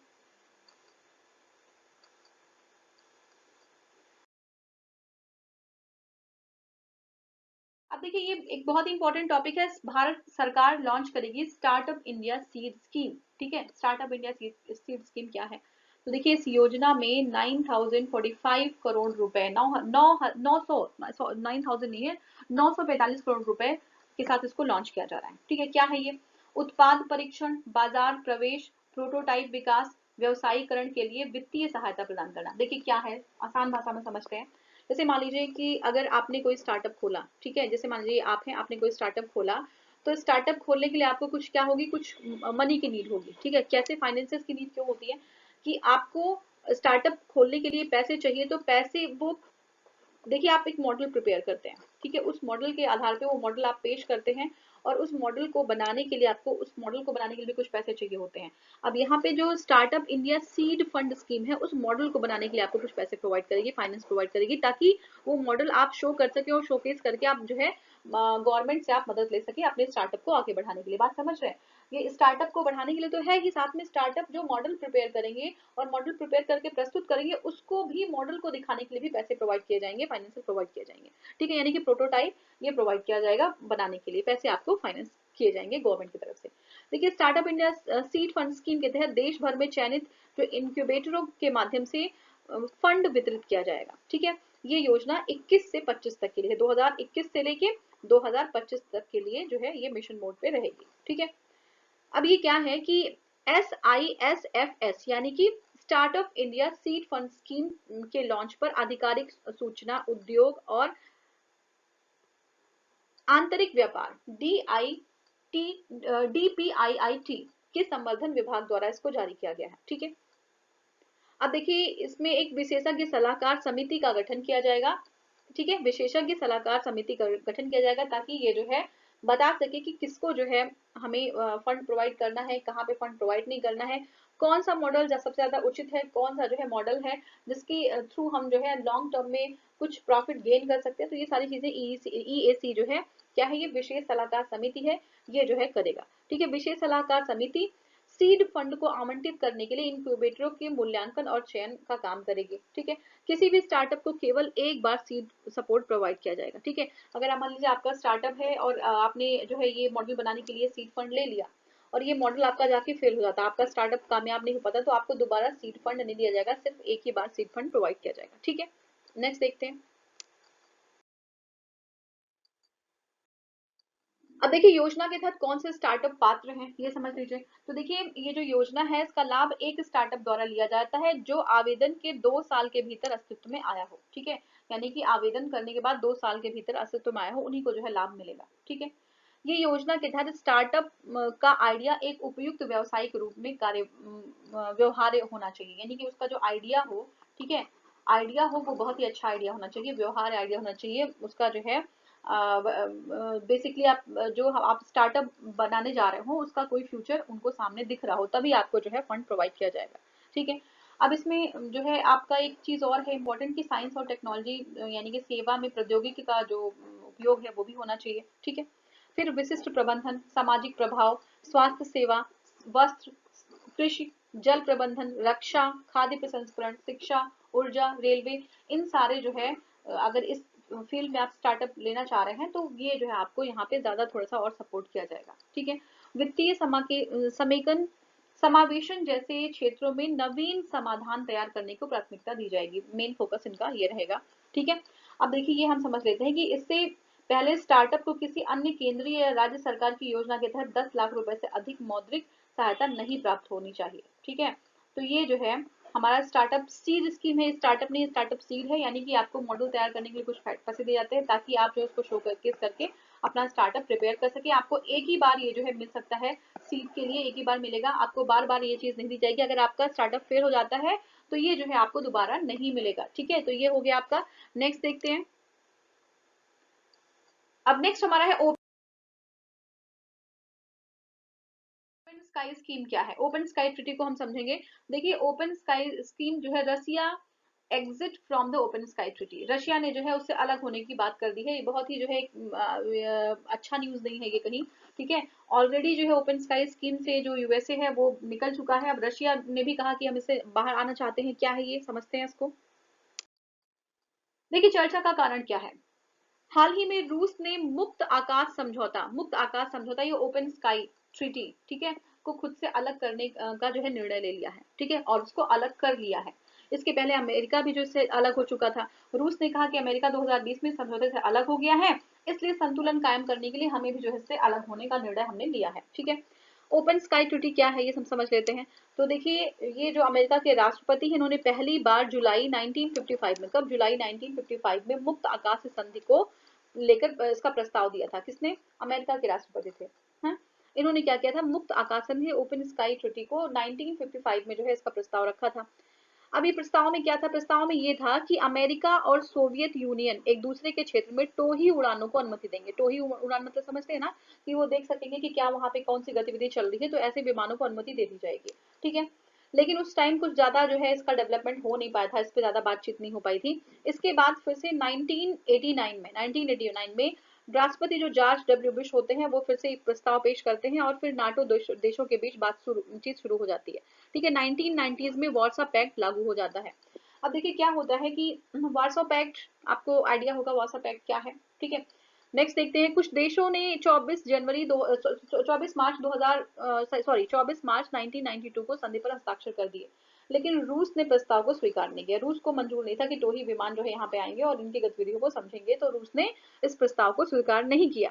लेकिन अंततः आते आते रूस 2002 में, ठीक है, 1 जनवरी 2002 में रूस ने भी मुक्त आकाश संधि पर हस्ताक्षर कर दिया। ठीक है, और अब जो है 34 देश ने हस्ताक्षर जो है कर दिया था अभी तक। ठीक है, किर्गिस्तान संधि पर हस्ताक्षर करने वाला 35वां देश था। ठीक है, 35th जो है कंट्री थी, लेकिन उसने अभी इसकी पुष्टि नहीं की है। ठीक है, किर्गिस्तान ने, ठीक है, उसमें क्या हस्ताक्षर करने वाला था, इस पे हस्ताक्षर कर दिया है, 35th कंट्री बन गया है, लेकिन इसने पुष्टि नहीं की है। ठीक है, आगे देखते हैं। अब देखिए ओपन स्काई संधि के उद्देश्य क्या है। इसका मकसद क्या है, सैन्य गतिविधियों के बारे में पारदर्शिता को बढ़ावा देना, क्या चल रहा है ये पता होना चाहिए। ठीक है, दूसरा है हथियारों के नियंत्रण और अन्य समझौतों की निगरानी करना। देखिए हमारे इंडिया में भी यही चीज होता है, जैसे हमारा इंडिया है और यहीं पे पाकिस्तान है, तो पाकिस्तान में भी जो भी चीजें होती हैं इंडिया को ट्रांसफर की जाती हैं, चाहे जो भी सर्कमस्टेंसेस हो, ठीक है, कितनी भी क्रिटिकल सिचुएशन हो, लेकिन तब भी यहाँ जो हमारा जो डिफेंस लेवल पर जो चीजें होती है वो मुद्दे आदान प्रदान किए जाते हैं, ताकि उनको हमारे बारे में और हमें उनके बारे में जानकारी रहे। ऐसे ही चाइना के साथ होता है। अगर चाइना अपनी इंफॉर्मेशन नहीं देता है तो ये कहीं हद तक ये सही नहीं है। इंडिया को सारी इंफॉर्मेशन, अगर इंडिया अपनी इंफॉर्मेशन दे रहा है तो चाइना को भी इंफॉर्मेशन जो है इंडिया की जो है इंडिया के पास होनी चाहिए। ठीक है, तो इस तरीके से ये जो है पूरा जो एसोसिएशन है ये इसलिए है कि जो सैन्य गतिविधि है उनमें पारदर्शिता लाना, ट्रांसपेरेंसी लाना। दूसरा क्या है, हथियारों के नियंत्रण और अन्य समझौतों पर निगरानी करना। ठीक है, इसमें सभी देश जो सभी क्षेत्र हैं उसकी निगरानी उड़ानों के माध्यम से की जाएगी, है ना।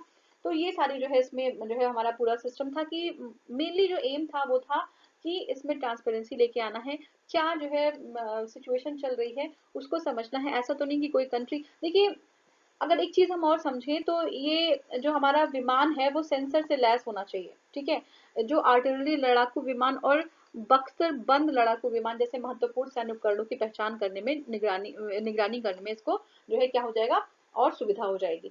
लेकिन अब अगर हम बात करें तो सैटेलाइट जो है वो ज्यादा कहीं अच्छे हैं। ये विमानों से हम बहुत ज्यादा कुछ आइडिया नहीं लगा सकते हैं, लेकिन सैटेलाइट इमेज से हम बहुत कुछ जानकारी ले सकते हैं। फिर भी ये जो है पारदर्शिता रखने के लिए ओपन स्काई संधि की गई थी। अब बहुत ज्यादा हम सैटेलाइट से और ज्यादा क्लियरेंस हमें मिल सकती है, ये बात अलग है। ये संधि की गई थी इसलिए इसको हमें पढ़ना जरूरी है। यूएस से बाहर जा रहा है, यूएस जा चुका है और यूएसएसआर जाने की बात कर चुका है, तो ये बहुत ही ज्यादा एक मतलब एक बहुत ही एडवर्स डेवलपमेंट है, ये बहुत अच्छी चीज नहीं है। क्योंकि इस तरीके से स्टॉक फाइलिंग होने लगेगी तो हमारे देश पे, हमारे जो है विश्व पे जो है ग्लोबल जो है संकट कहीं ना कहीं मंडराना शुरू हो जाएगा, उसकी जो है आशंका जाहिर की जा रही है। आगे देखते हैं। अब देखिए ओपन स्काई संधि से अमेरिका क्यों अलग हुआ, ठीक है। क्या जो है रीजन था कि अमेरिका जो है 2020 में अलग हो गया। देखिए अमेरिका ने रूस पे आरोप लगाया था कि वो संधि के बहाने टोह लेने की जो है कोशिश कर रहा है, ठीक है। 2017 में क्या किया था कि रूसी विमान ने अमेरिका के गोल्फ कोर्स पर उड़ान भरी थी, तो ये जो है अमेरिका को बिल्कुल पसंद नहीं आया। उन्होंने कहा कि ये जो टोह लेने की कोशिश कर रहा है, समझने की कोशिश कर रहा है, ऐसा नहीं है कि ये सिर्फ अपना जो है जो पॉलिसी है उसके तहत काम नहीं कर रहा है, एग्रीमेंट के हिसाब से काम नहीं हो रहा है, ठीक है। इसीलिए जो है उसने अपने जो है उसको वापस कर लिया था, अपने आप को इस संधि से निकाल लिया था। इसका प्रभाव क्या हुआ, देखिए ओपन स्काई ट्रीटी से अमेरिका और रूस के बाहर आने से साफ है कि उनके बीच तनाव जो है दोबारा बढ़ सकता है। 2019 में भी दोनों देश जो है कि intermediate range nuclear force treaty, अभी हमने कवर किया था, आईएनएफ से अलग हो चुके थे दोनों ही देश, ठीक है। आईएनए 1987 में, ठीक है, 1987 के बीच जो है एक अहम करार था इन दोनों के बीच में। इसमें मध्यम दूरी के घातक जो हथियार थे उसको नष्ट करने की बात की गई थी।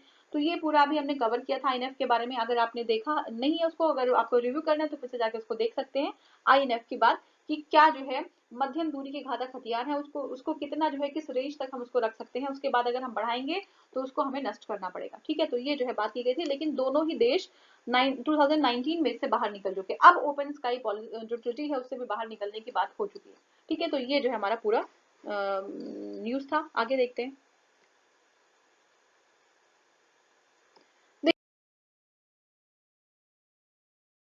देखिए अब हम बात करेंगे अनुकूलन अंतराल रिपोर्ट 2020 की, एडॉप्शन गैप रिपोर्ट 2020 क्या है ये। तो देखिए अनुकूलन अंतराल रिपोर्ट 2020 जो है ये 2020 में जारी किया गया है। 2014 में, ठीक है, फर्स्ट टाइम 2014 में पहली बार जारी किया गया था। इससे पहले हम ये समझ लेते हैं कि अनुकूलन अंतराल रिपोर्ट क्या है। देखिए अनुकूलन से आप एक चीज समझते होंगे, आपने बहुत बार पढ़ा होगा इन्वायरमेंट में, साइंस में। अनुकूलन मतलब होता है एडॉप्शन। अगर कोई एक्सट्रीम सिचुएशन, मान लीजिए टेम्परेचर अगर बहुत ज्यादा राइज होता है, मान लीजिए 50 डिग्री सेंटीग्रेड पे चला जाता है, तो क्या आप 50 डिग्री सेंटीग्रेड पे कोप अप कर पाएंगे, ये समझना होगा, ठीक है। या फिर टेम्परेचर बहुत कम हो गया तो आप उसमें कोप अप कर पाएंगे, या क्लाइमेटिक सिचुएशन बहुत एडवर्स हो रही है, ठीक है, इन्वायरमेंट जो हमारा है बहुत हार्श हो रहा है, तो क्या आपका एडॉप्शन लेवल है उस तक का। तो अनुकूलन अंतराल रिपोर्ट इसी के जो है बेस पे बनाया जाता है। 14 में जारी किया था पहली बार, ठीक है। यह रिपोर्ट जलवायु परिवर्तन के अनुकूलन हेतु किए जा रहे राष्ट्रीय और अंतर्राष्ट्रीय प्रयासों को संदर्भित करता है, ठीक है। इस रिपोर्ट में क्या है, अनुकूलन लागत, ठीक है, देखेंगे कि अनुकूलन लागत कितनी हो सकती है। अब अगर हम इन्वायरमेंट को अपने पल्यूट कर रहे हैं तो ऐसा नहीं है कि उसके बदले हमें कुछ देना नहीं है, हम बहुत ज्यादा फाइनेंसेस डाइवर्ट करते हैं उस क्षेत्र में कि उसको हम सही कर सके, मिटिगेट कर सके प्रॉब्लम को, ठीक है। अब अनुकूलन वित्त, ठीक है, अनुकूलन वित्त अंतराल जैसी अवधारणाओं को शामिल किया जाता है, ठीक है। अनुकूलन अंतराल यानी कि अनुकूलन लागत और अनुकूलन वित्त के बीच में कितना गैप है उसको हम अनुकूलन अंतराल कहते हैं, ठीक है। आगे देखते हैं।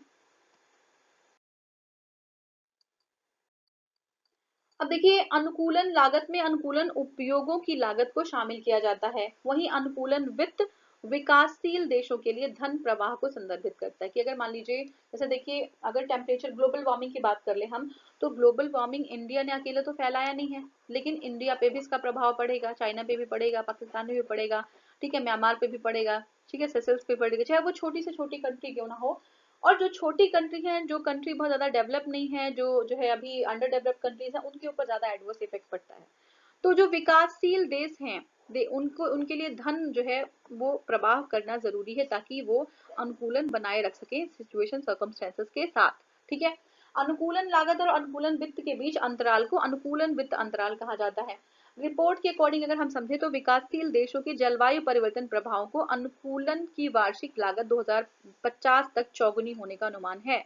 समझ रहे हैं कितना बड़ा जो है ये बात कहा गया है कि 2050 तक जो है 4 गुना जो है अनुकूलन लागत हो जाएगी हमारी, अगर हम इसी रेट पे अपने इन्वायरमेंट को डिग्रेडेट करते रहे। ठीक है, विकसित देशों की अनुकूलन लागत अधिक है। ठीक है, किंतु अब देखिए विकसित देश अगर हम बात करें अमेरिका की तो अनुकूलन लागत वहां पे ज्यादा है, लेकिन अगर हम इंडिया की बात करें तो अनुकूलन इनके ऊपर दबाव ज्यादा है, क्योंकि जीडीपी तो इनकी उतनी ज्यादा नहीं जितनी तो अमेरिका की है। तो जीडीपी के अकॉर्डिंग अगर हम देखें तो जितना भी मनी एक्सपेंस कर रहे हैं मिटिगेट करने के लिए अनुकूलन लागत पे, वो बहुत ज्यादा जो है प्रेशर डाल रहा है इंडिया के जीडीपी पे या इंडिया जैसी किसी भी डेवलपिंग कंट्री पे। ठीक है, नेक्स्ट हम देखेंगे विकासशील देश विशेषकर अफ्रीका और एशियाई देश जो जलवायु परिवर्तन से निपटने के लिए काम करने के लिए तैयार है, ये सर्वाधिक प्रभावित होंगे। ठीक है, हमने बताया कि अभी जो डेवलपिंग कंट्री है, लीस्ट डेवलप कंट्री है, उन पे सबसे ज्यादा एडवर्स इफेक्ट इसका पड़ेगा। ठीक है, अब इस रिपोर्ट के अकॉर्डिंग अगर हम समझें तो 3/4 देशों द्वारा अनुकूलन योजनाएं अपनाई गई हैं और बाकी देश तो अनुकूलन योजनाएं अपना भी नहीं रहे हैं। ठीक है, कोविड-19 महामारी, ठीक है, वैश्विक जो है आपका तापमान जो वृद्धि हो रहा है, ग्लोबल वार्मिंग, बाढ़ है, सूखा है, फ्लडिंग है, ड्रॉट है, ठीक है ना, और जो है टिड्डियों का प्रकोप, ये सारी चीजें जो है वैश्विक चुनौतियां हैं। अब देखिए कोविड जो 19 सिर्फ पेंडेमिक नहीं है, वैश्विक चुनौती है, देखिए यहाँ पे इसको शामिल किया गया है। और रिपोर्ट में अनुकूलन है तो प्राकृतिक संसाधनों को अपनाने का सुझाव दिया गया है। ठीक है, प्राकृतिक संसाधन को अपनाएं इसको मिटिगेट करने के लिए। ठीक है, तो ये हमने जो है अडॉप्शन गैप रिपोर्ट कवर किया।